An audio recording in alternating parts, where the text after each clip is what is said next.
Chosen one, come close. I want to say something that most people are afraid to say out loud, not because it is wrong, but because it feels too honest, too raw, too close to a wound that has not fully healed. You believe God loves you. You have believed it for a long time. And yet underneath that belief there is something quieter, a question you have not let yourself fully ask. Does he love me the way he seems to love other people? Specifically, personally, with full knowledge of everything I have done, everything I have doubted, everything I have failed to become. Not as part of the world he created, but me. I need you to stay with me today, because there is a portrait in the sacred text that most people walk right past. A father who sees his son coming home from a great distance away, not close, not cleaned up, not ready, and does not wait. Does not weigh the situation, does not calculate whether the love has been earned back yet. He hiked up his robes and he ran. That is not a measured love. That is not a tolerant love. That is a love that is madly, uncontrollably, almost recklessly alive. And that father is not a character in an old story. That is a portrait of the God who is watching your road right now. Today, I am going to show you exactly how that love is present in your life, in the silence, in the waiting, in the seasons that made no sense. Before we go any further, let me tell you what is coming, because it matters. By the end of this message, you will understand why the silence you experienced was not what you thought it was. You will see the evidence of a love that has been working on your behalf in ways your eyes could not track. And you will walk away with something specific, a way of receiving what has already been given to you that most people never discover. Stay until the end. What is ahead is worth every minute. Let me start somewhere honest. There is a gap that most people who believe in God carry quietly inside them. It is not a gap in belief. Exactly. You believe. You have believed for years, maybe your whole life. But there is a difference, and this is the part that no one talks about openly. There is a difference between knowing something with your mind and feeling it all the way down. You know God loves you. You have been told. You have read it. You have sung it. But somewhere underneath all of that, in the quieter moments, in the hours when the performance of faith goes still, there is a version of you that is waiting to actually feel seen by him. Not as a concept, not as one among billions, but you, specifically, with all the complicated, inconvenient, imperfect details of who you actually are. That gap is not a sign that something is wrong with you. That gap is not evidence of weak faith. That gap is actually a sign that what you have been given so far has been too small. And today, I want to give you something bigger. Let me ask you something, and I want you to sit with it honestly. Have you ever prayed and felt like the words were going somewhere, but you were not sure anyone was listening? Have you ever watched someone else describe a powerful encounter with God, this feeling of being known and pursued and deeply loved and thought, silently, I believe it for them. I am not sure I believe it for me. Have you ever come to a place where you still believe, but the warmth is gone? Where faith has become a discipline rather than a relationship, where you are doing everything you know to do and still feeling, in the quiet, like something essential is missing. If any part of that is true for you right now, hear this clearly. You are not broken. You are not failing. You are simply in a place where the version of God's love you have been given has not been full enough to reach the places that are still waiting. That is what today is for. Not encouragement in the shallow sense, something that actually reaches down into the parts of you that have been quietly wondering for a long time. Here is the first thing I want to show you. There are two different kinds of love described in the sacred texts, and most people only know one of them. The first is what you could call broad love, the kind of love that encompasses all of creation, the love that holds the world together, the love that says every human life has value and worth. It is real. It is vast. But it is, and I say this carefully, somewhat distant in its nature, like the sun. The sun shines on everyone. That does not mean the sun knows your name. But there is a second kind of love in the texts, and this is the one most people have never fully been taught. This is the love that uses the language of intimacy. The love in Hosea, I will betroth you to me forever, in faithfulness and love. The love in Jeremiah, I have loved you with an everlasting love, and with loving kindness I have drawn you. The love in the Song of Songs, my beloved, my beloved, my beloved. This is not distant love. This is not broad-spectrum care. This is personal, fierce, pursuing, the kind of love that chooses you specifically and does not stop. Now consider this. There is a story about a shepherd who has 100 sheep, and one of them wanders off and gets lost. And the shepherd, who by any logical accounting should consider this a minor loss, acceptable within any reasonable margin, the shepherd leaves the 99 and goes to find the one, not the group, the one. Think about that for a moment, because I don't think we have let this land the way it should. He leaves the 99, not to check on them, not to come back quickly. He goes searching for the one until he finds it. And when he finds it, the text says he does not walk it back. He carries it on his shoulders with joy. Chosen one, the 99 in that story represent the world. They are fine. They are together. They are not lost. But the shepherd is not looking at the 99 right now. He is looking for you. He already knows where the 99 are. But there is one that is not where it should be, and he cannot rest until it is found. That is the God who created you. Not a God who manages the world at a comfortable distance. A God who leaves everything and goes searching specifically, personally, with intention for the one that is missing. And he does not go looking for a cleaned-up version of you. He is looking for you in whatever state you are in right now. Still wandering, still confused, still carrying the weight of seasons that did not make sense. He is not waiting for you to find your way back and then decide if the reunion is worth celebrating. He already decided. He decided before you ever started walking. This love is not generic. It was never generic. It was always from the very beginning, madly, specifically, irrevocably for you. Now, I want to talk about something that I think has cost many of you more than you realize.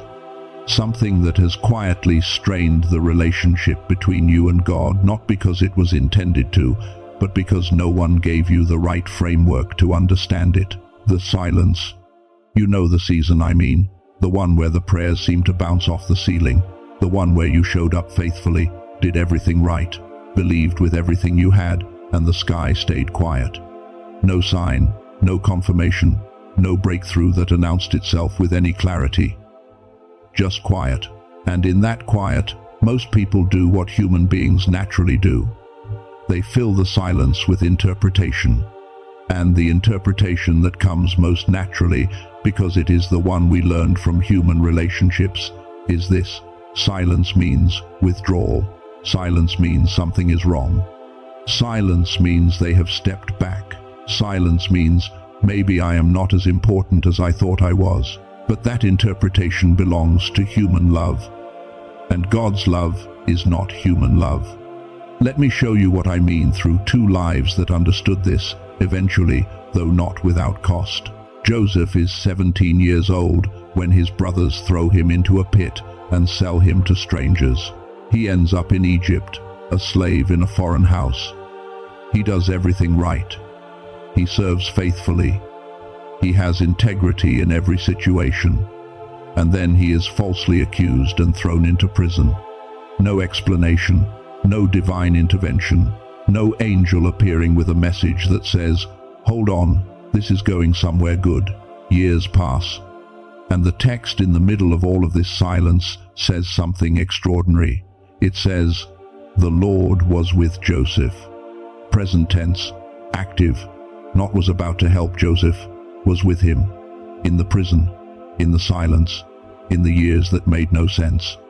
Not as a distant presence who would one day intervene, but as a companion sitting right there in the dark, in every hour Joseph could not see past. The silence was not absence, it was presence that had not announced itself yet. And then there is Ruth. Ruth is a widow in a foreign land, She has nothing, no status, no resources, no obvious reason to expect anything good. She goes to work in a field, gleaning behind the harvesters. And it just so happened, that is actually what the text says, it just so happened she ended up in a field belonging to a man named Boaz, a man who would change everything. From the outside, that looks like coincidence, it looks like luck, it looks like nothing.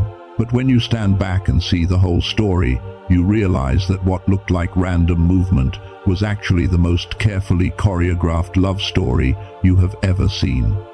Every step Ruth took was guided without her knowing it was being guided. Every door that seemed to open on its own was opened from the other side. The love was there, the activity was there, the pursuit was there the entire time. She just did not have the language to recognize it as love while it was happening. And here is what I want you to ask yourself. What if the seasons you have lived through, the ones that felt the most silent, the most confusing, the most like being forgotten, what if those were the seasons when God's love was the most actively working on your behalf, at a level your eyes simply could not track? What if the silence was not Him stepping back? What if it was Him leaning in, working at a depth that ordinary sight cannot reach, moving pieces that you would not recognize as pieces until much later? The love did not go quiet because you were forgotten. The love went quiet because it was doing something that noise would have interrupted. I want to pause here for a moment, because I know that some of what I have said so far has landed somewhere real in you. There is a part of you that wants to receive it, but there is something else happening too, is there not? There is a voice, quiet, persistent, reasonable sounding, that keeps saying, yes, but. Yes, God loves people. Yes, He pursued Joseph. Yes, He choreographed things for Ruth. But those are other people's stories. And me, I have made too many mistakes. I have doubted too many times. I have walked away and come back and walked away again. And at some point, doesn't that wear something out? Isn't there a limit? I want to name that voice clearly, because it is the single biggest thing standing between you and the love I am describing. It is not called doubt. It is not even called disbelief.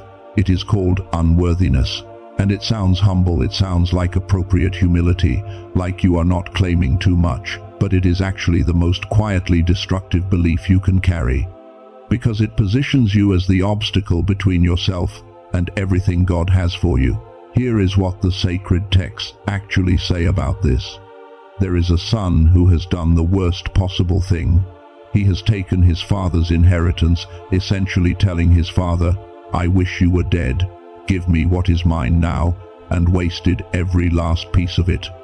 And when he finally comes home, he has a speech ready. He rehearsed it. He was going to say, I am no more worthy to be called your son. Make me like one of your hired servants. He had the whole speech memorized. He was going to earn his way back in at the lowest possible level. He was not going to ask for love. He was going to ask for employment. And the father, who saw him coming when he was still a great way off, which means the father had been watching the road every single day since the son left, the father ran. He did not walk, he ran. And before the son could even finish the speech, the father interrupted him, called for the robe and the ring and the celebration, did not let the words of unworthiness complete themselves in the air. The love did not wait for the worthiness speech. The love had already decided before the speech began. The love decided the moment the father saw the silhouette on the horizon. Your unworthiness speech will not change what has already been decided about you. It never could. You are not being tolerated. You are not being managed. You are not a project that God is patiently enduring until you get it together. You are the one He has been watching for on the road, and He is already running. That truth is the foundation for everything in the second part of this message. And what is coming will shift something in you that has been waiting to move for a very long time.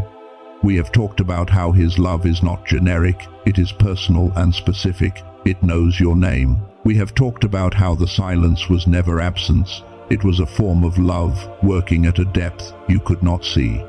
Now I want to show you something that I believe will completely change the way you experience the next season of your life. His love is not just present, it is active right now, in your specific circumstances, in your specific story, in the specific days you are living through this week. There is a verse in Jeremiah that I keep returning to, because the language in it is unlike almost anything else in the sacred texts. It says, "I have loved you with an everlasting love, and with loving kindness I have drawn you." That word drawn is not passive.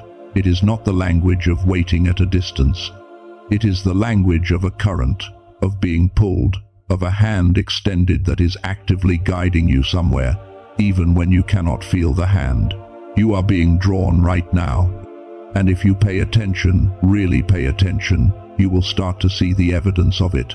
Think about the restlessness you have been feeling lately, the sense that something is about to change or needs to change, even if you cannot name exactly what it is.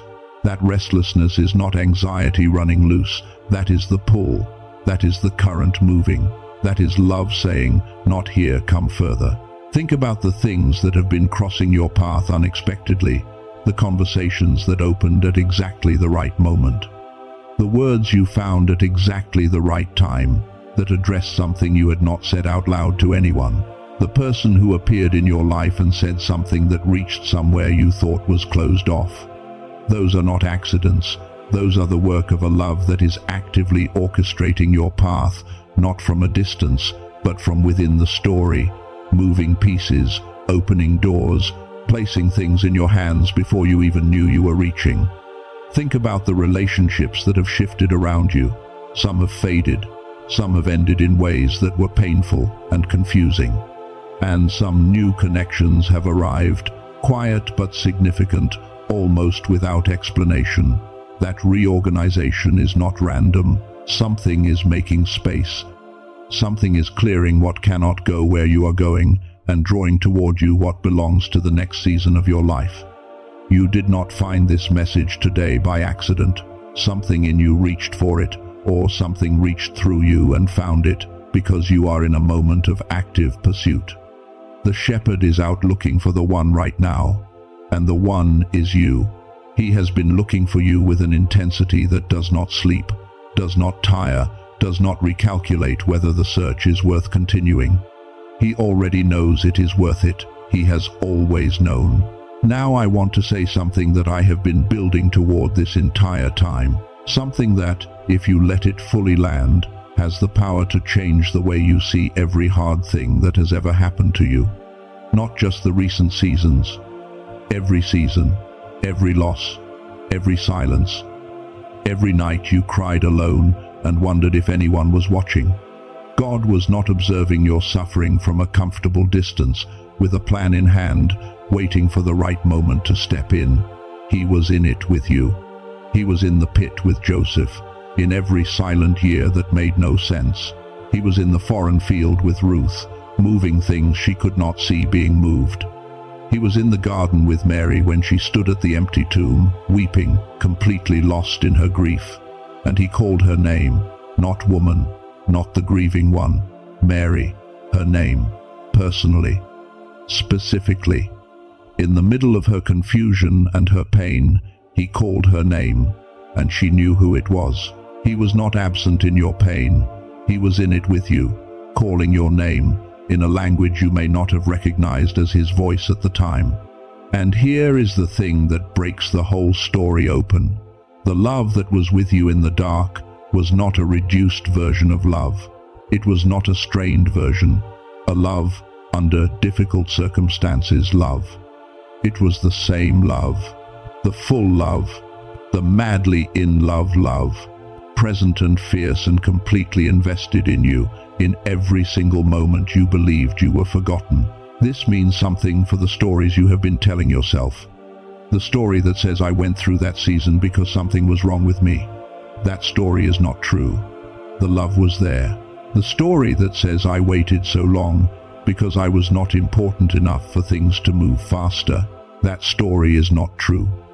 The love was there, and the timing was in the hands of that love, not in the hands of your worthiness. The story that says, I was alone in that. Not true. You were never alone. Not for a single hour. Not in the hardest night. The love was there, sitting in the wreckage with you, holding what was broken, grieving what was lost, while simultaneously working on something you could not yet see from inside the pain. I want to say something now, and I need you to really receive it. Right now, in this moment, you are not in trouble with God. You are not at the end of His patience. You are not a disappointment He is managing. You are not a project He has grown tired of. You are not someone He loves in theory, but tolerates in practice. You are the one He ran for. You are the one He watched the road for, every day, long before you started walking back. You are the one He saw from a great way off and ran toward, before the apology was ready, before the worthiness was established, before any of the conditions were met that you thought had to be met, before the love could be real. You are the one the shepherd left the 99 for. You always were. It has always been you. Let that land. Don't rush past it. Don't file it under things you already know and move on. This is the thing that makes suffering readable as something other than abandonment. This is the thing that makes the waiting bearable, because the waiting was never the absence of love. It was love working in a language you had not been taught yet. You are madly, completely, relentlessly loved. Not in spite of where you have been, not after you clean it up. Now, as you are, exactly as you are. Now I want to give you something to take with you, not just a feeling, but something you can actually use. Because here is what I have come to understand. Knowing you are loved and being able to receive love are two entirely different things. And the space between those two things is where most of us actually live. You can know the truth and still not be able to let it all the way in. Not because the truth is not real, but because really receiving, in the body, in the deep places, not just in the thinking mind, is a capacity, and that capacity can be blocked. Here is a simple practice. Wherever you are right now, sitting, lying down, anywhere, just bring your attention inward for a moment. And say this slowly, not to convince yourself, but as an act of alignment. I am the one He ran for. I am being pursued by a love that does not quit. Say it once. Say it like you mean it. Let the words move past your mind and find somewhere deeper to settle. This is not self-help language dressed in spiritual clothes. This is you bringing your inner world into agreement with what is already true. You are training the part of you that forgot to remember. And here is something that connects to this on a different level, something that I think is worth knowing. Researchers in neuroscience have found something significant about the brain in states of long-term stress.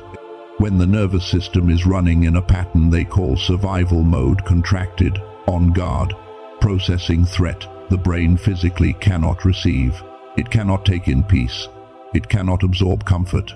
Even when the truth is right there, the system is too closed to let it through. You can hear the words, but the words cannot get past the gate. A neuroscientist named Dr. Robert Lake, after 34 years of research drawing from institutions including Princeton, Harvard, and MIT, developed a 7-minute audio track that uses specific sound frequencies to shift the brain out of that contracted state and into what scientists call gamma, a brainwave state linked with clarity, openness, heightened awareness, and what many people describe as a sudden, unexpected sense of deep connection and presence. It is not a spiritual practice in itself. It is a tool, a door, a way of lowering the barrier so that what is already available can finally be received. I have left a link in the description and in the pinned comment for anyone who feels drawn to explore it. And I will say this honestly, it is not a guarantee and it is not magic. It is a tool for someone whose nervous system has been contracted for a long time and needs something to help the knowing finally become feeling. One more thing, if you go looking, please use only the link I have provided. There are imitations circulating that use the name without the actual frequency technology embedded in them. The link in the description and the pinned comment is the only source I can stand behind with full confidence. Before I close today, I want to give you something to carry with you. Not a technique, a name. In the Song of Solomon, there is a phrase the text returns to again and again. My beloved, not my servant, not my creation, not my responsibility. My beloved, the one I chose, the one I delight in, the one whose voice I want to hear. That is the name he has for you. And it changes how you move through the world when you know that name is yours. You stop performing for love. You stop trying to earn what has already been given. You stop searching for signs that you are enough, because you already know where the answer lives. You are the beloved. From that place, from the place of being known and chosen and specifically loved, you carry something different into every room you enter. The people around you who are still in their own silence, their own confusion, their own unanswered questions, they sense something in you.